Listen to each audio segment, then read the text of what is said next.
Moldavie, un petit pays de l'Est de l'Europe. Capitale de la Moldavie.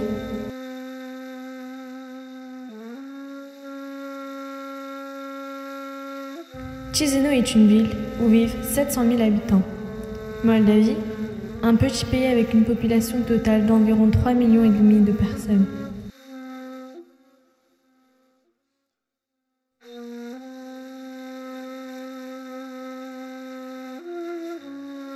Ce pays est un pays dont le peuple a vécu l'idolâtrie, le christianisme et le communisme pendant des siècles.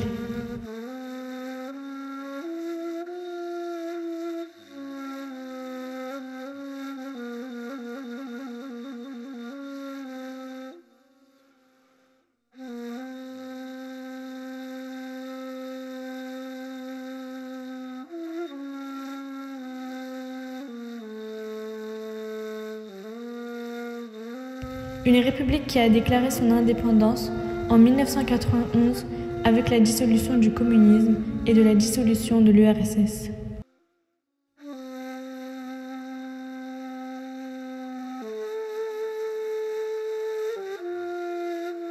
La Moldavie, qui lutte contre la pauvreté et la misère malgré la beauté de sa terre.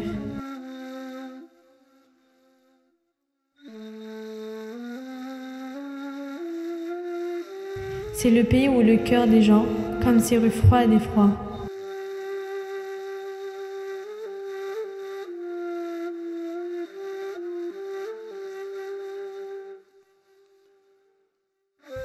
Il attend que le soleil islamique fasse fondre la glace, et ce soleil se lève lentement sur la Moldavie.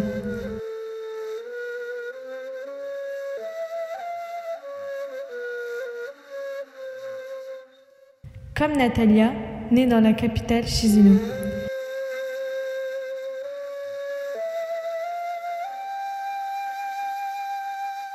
Il atteindra la vraie foi par la grâce d'Allah et sera éclairé par la lumière de l'islam.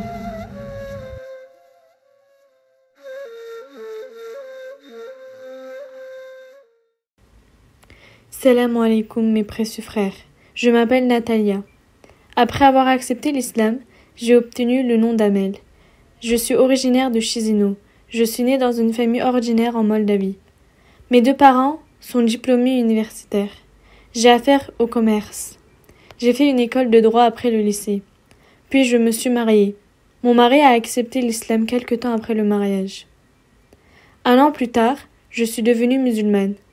Peut-être que pour certains, cela peut sembler ennuyeux d'être dans l'islam. Mais pour moi, c'était une étape très sérieuse et pacifique. Parce que j'étais tellement excitée. D'autres ont dit que changer de religion est une trahison à ma tradition. Je suis en désaccord avec cette idée. Avant de devenir musulmane, j'ai lu de nombreux livres sur la religion de l'islam. L'un de ces livres portait sur les droits des femmes dans l'islam. Ce livre a attiré mon attention.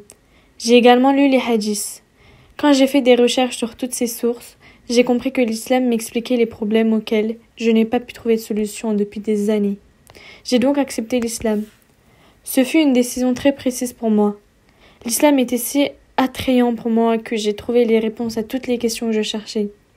Surtout quand j'ai lu les hadiths, j'ai réalisé qu'aucune des rumeurs sur l'islam jusqu'à aujourd'hui ne reflète les réels faits. Parce qu'on nous a dit que les femmes sont esclaves et n'ont aucun droit dans l'islam.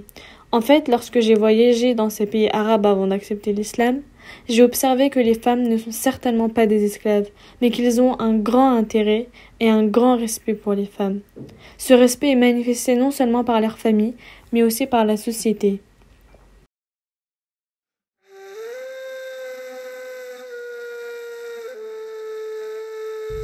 Comme dans d'autres pays, les médias sont aux mains des forces sionistes en Moldavie.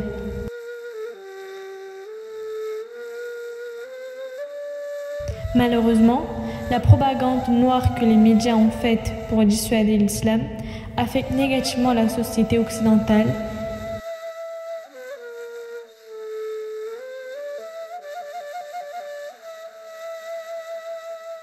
et les sociétés mondiales qui ne connaissent pas l'islam.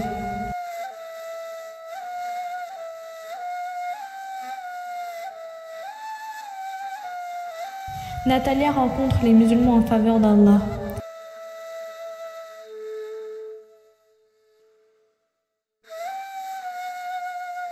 et elle se rend compte à quel point la position exemplaire des musulmans vivant dans l'islam et l'islam décrite par les médias est contradictoire.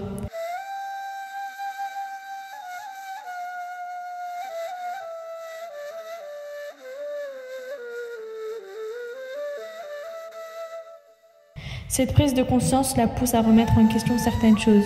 Nathalie a remarqué le manque de foi dans sa vie.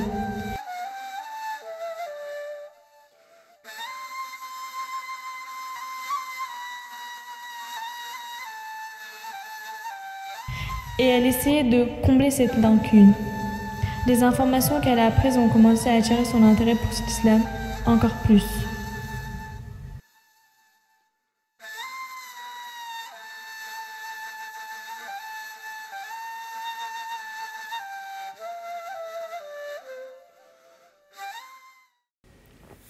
Après avoir accepté l'islam, j'ai réalisé que la valeur accordée aux femmes dans l'islam est énorme. Cette information est également soulignée dans les hadiths, à savoir, comme il est dit dans les hadiths, le paradis est sous les pieds des mères. Cela me rend très fière en tant que femme, parce que je suis une femme, je suis aussi une femme et une mère. En tant que personne ayant ces attributs, je voudrais être respectée. Cependant, comme vous le savez, les femmes ont un péché dans la religion chrétienne. Parce qu'à cause d'Ève, il est entendu qu'un humain a été expulsé du ciel.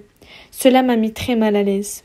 Cependant, nous savons que non seulement notre mère Ève, mais aussi Adam ont été envoyés du ciel sur la terre, ce qui était dû à leur incapacité à suivre les ordres d'Allah.